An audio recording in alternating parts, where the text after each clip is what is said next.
Friends, ಇವತ್ತು ನಾವು ಒಂದು ಸುಲಭವಾದ ರೆಸಿಪಿ ಮಾಡ್ತಾ ಇದ್ದೀವಿ. ಅದಕ್ಕೆ ಬೇಕಾಗುವ ಪದಾರ್ಥಗಳು ಇಲ್ಲಿವೆ ನೋಡಿ. ರಾಗಿ ಹಿಟ್ಟು, ಗೋಧಿ ಹಿಟ್ಟು, ಜೋಳದ ಹಿಟ್ಟು ಹಾಗೂ ಕಡ್ಲಿ ಹಿಟ್ಟು, ಚಿರೋಟಿ ರವೆ, ಸಣ್ಣ ಉಪ್ಪು, ಸೋಡಾ ಪುಡಿ ಇವೆಲ್ಲವೂ ಇವತ್ತಿನ ರೆಸಿಪಿಗೆ ಬೇಕಾಗುವ ಪದಾರ್ಥಗಳು ನೋಡಿ. ಇವಾಗ ಹಿಟ್ಟ ಕಲಿಸ್ಕೊಳ್ಳೋದಕ್ಕೆ ಈ ಥರ ಒಂದು ನಾನು ಪಾತ್ರೆಯನ್ನು ತಗೊಂಡಿದ್ದೀನಿ. ಇದಕ್ಕೆ ನಾವೀಗ ರಾಗಿ ಹಿಟ್ಟನ್ನ ಹಾಕೋಣ. ನೆಕ್ಸ್ಟ್ ಇದಕ್ಕೆ ನಾವು ಗೋಧಿ ಹಿಟ್ಟು ಹಾಕೋಣ.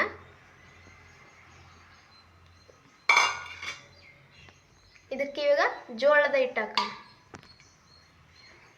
ನೆಕ್ಸ್ಟ್ ಇದಕ್ಕೆ ಈಗ ಕಡ್ಲಿ ಹಿಟ್ಟು ಹಾಕೋಣ, ಒಂದು ಸಣ್ಣ ಬೌಲು. ಮತ್ತೆ ಚಿರೋಟಿ ರವೆ ಹಾಕಬೇಕು ಸಣ್ಣ ಬೌಲಲ್ಲಿ. ನೆಕ್ಸ್ಟ್ ಇದಕ್ಕೆ ಈಗ ನಾವು ಇದನ್ನ ಈಗ ಮಿಕ್ಸ್ ಮಾಡೋಣ.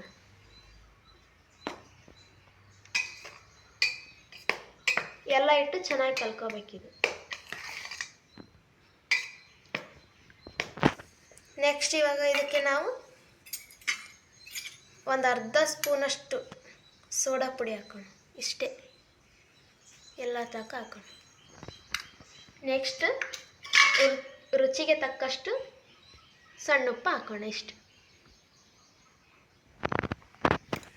ಇದನ್ನು ನಾವೀಗ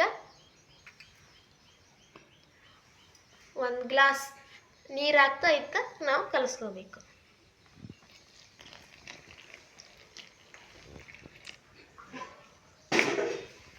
ಎಲ್ಲ ಹಾಕಿಬಿಡೋಣ. ಎಲ್ಲ ಹಾಕಿಬಿಟ್ಟು ಕಲಿಸ್ಬಿಟ್ರೆ ಇದು ಹಿಟ್ಟಾಗುತ್ತೆ. ಈಗ ನೋಡಿ, ನಾನು ಇದಕ್ಕೆ ಒಂದು 2.5 ಗ್ಲಾಸ್ನಷ್ಟು ನೀರನ್ನು ಹಾಕಿದ್ದೀನಿ. ಇದೆಲ್ಲ ಚೆನ್ನಾಗಿ ಕಲ್ಕೋಬೇಕು. ಇದು ಒಂದು ದೋಸೆ ಹಿಟ್ಟು ಅದಕ್ಕೆ ಬರೋ ಮಟ್ಟ ಇದನ್ನು ನಾವು ಕಲಿಸ್ಕೋಬೇಕು. ನೋಡಿ, ಪೂರ ನೀರು ಥರ ಇರಬಾರ್ದು, ಇಷ್ಟು ಥರ ಗಟ್ಟಿಯಾಗಿ ಇರಬೇಕು ಸ್ವಲ್ಪ. ಆಮೇಲೆ ಈ ಹಿಟ್ಟನ್ನು ನಾವು ನೆನೆಯಲು ಬಿಡಬೇಕು. ಒಂದು 15 ನಿಮಿಷ ಈ ಥರ ಇದನ್ನು ನೆನೆಯಲು ಬಿಡಬೇಕು. ಇದಕ್ಕೊಂದು ನಾವು ಪ್ಲೇಟ್ ಮುಚ್ಚೋಣ. ನೋಡಿ, ಆಗಲೇ 15 ನಿಮಿಷ ನೆನೆಯಿಡ್ಬೇಕಂತ ಹೇಳಿದ್ನಲ್ಲ. ಈ ಥರ ಎಲ್ಲ ಚೆನ್ನಾಗಿ ನೆಂದಿದೆ ಹಿಟ್ಟು. ಇದನ್ನೆಲ್ಲ ಚೆನ್ನಾಗಿ ಈಗ ನಾವು ದೋಸೆನ ಹಾಕೋಣ. ನೋಡಿ, ಇವಾಗ ಅಂಚೆಲ್ಲ ಕಾದಿದೆ. ಇವಾಗ ನಾವು ದೋಸೆನ ಹಾಕೋಣ. ಇದೆಲ್ಲ ಚೆನ್ನಾಗಿ ಹಾಕಿಟ್ಟು ಎಲ್ಲ ಹರಡಬೇಕು. ಆ ಥರ ಗ್ಯಾಸ್ನ ಸಣ್ಣ ಮಾಡಿ ಇಟ್ಕೊಳ್ಳೋಣ ಫಸ್ಟ್.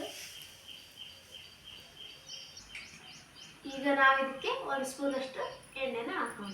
ಎಲ್ಲ ಸುತ್ತಾದೆಲ್ಲ ಹಾಕ್ಬಿಟ್ಟಿವಿ.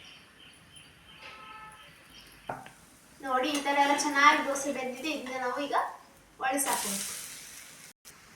ನೋಡಿ, ಈ ಥರ ಚೆನ್ನಾಗಿ ಬೆಂದಿದೆ ದೋಸೆನ ಎತ್ತಾಕ್ಬಿಡೋಣ ಪ್ಲೇಟ್ನಾಗ. ನೋಡಿ ಗಾಯ್ಸ್, ಈ ಥರ ಚೆನ್ನಾಗಿ ದೋಸೆ ಎಲ್ಲ ಮೆತ್ತ ಚೆನ್ನಾಗಿ ಬಂದಿದ್ದಾವೆ. ಈ ಥರ ನೀವು ಕಾಯಿ ಚಟ್ನಿ ಮಾಡ್ಕೊಳ್ಳಿ, ತಿನ್ನಿ, ಆರೋಗ್ಯವಾಗಿರಿ. ಎಲ್ಲ ಚೆನ್ನಾಗಿರ್ತೈತಿ ತಿಂದರೆ. ಎಲ್ಲ ಈ ಚಟ್ನಿ ಎಲ್ಲದಕ್ಕೂ ಬರುತ್ತೆ. ಮತ್ತು ಈ ಥರ ದೋಸೆ ನಿಮ್ಗೆ ಎಲ್ಲ ಅರ್ಜೆಂಟಿಗೆ ಹೋಗ್ಬೇಕಾದ್ರೆ ಎಲ್ಲದು ನಾಷ್ಟ ಮಾಡೋಕ್ಕೆ ತುಂಬ ಚೆನ್ನಾಗಿ ಆಗುತ್ತೆ. ಎಲ್ಲರೂ ಮಾಡ್ಕೊಂಡು ತಿನ್ನಿ. ನಮ್ಮ ಚಾನಲ್ನ ಸಬ್ಸ್ಕ್ರೈಬ್ ಮಾಡಿ, ಶೇರ್ ಮಾಡಿ, ಲೈಕ್ ಮಾಡಿ. ಹಾಗೂ ಈ ಥರ ಎಲ್ಲರೂ ಮಾಡ್ಕೊಂಡು ತಿನ್ನಿ. ಈ ರೆಸಿಪಿನ ಎಲ್ಲರೂ ನೋಡಿ ಚೆನ್ನಾಗಿ ಬಂದಿದೆ ಮೆತ್ತಿ.